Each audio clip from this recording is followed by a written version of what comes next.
Why was the machine not the same experience as a real person, and why? And was that good or bad? The good thing about fucking a machine is you don't have to get them warmed up. They're automatically hard. They're automatically ready to go.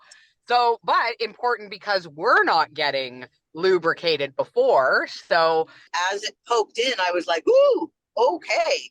Wow. So if that was an actual human being, I probably would have been a little more scared. But because I could control the thrusting and I could pull out a little bit more so it wasn't hitting my uterus, and I could angle it differently, like just by sitting up a little bit, it was very consistent. So I was the one who controlled the angle by my body.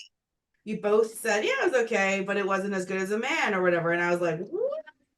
A man, you need to, you can't plug in and turn up to a certain consistency, right? Like this machine was reliable, whatever. But you both had really interesting reflections on why that was. But I'll tell you, it was underwhelming, to say the least.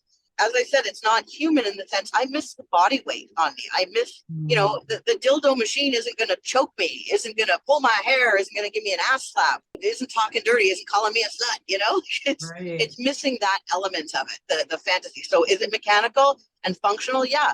But that's what toys are, pretty much. No toy is telling you you're beautiful. No toy is telling you how much they want you. It was almost like a physical reaction. If you tickle me in the right spot and I pee, for example, it felt very much like that. It wasn't a satisfying orgasm. It was functional and mechanical. And I remember looking at you both saying, that's what casual sex feels like to me, even when it is a human. And then I remember we had a little discussion about that because I said, just because I experience casual sex that way doesn't mean everyone else does, obviously. But for me, I don't care if it's a machine or a human. If I don't know that person's soul, if we don't have a connection, they might as well just be a machine plugged into the wall plumping me, right? So that's what I don't get off on casual sex because I would walk away feeling like it was mechanical, even if it was a person.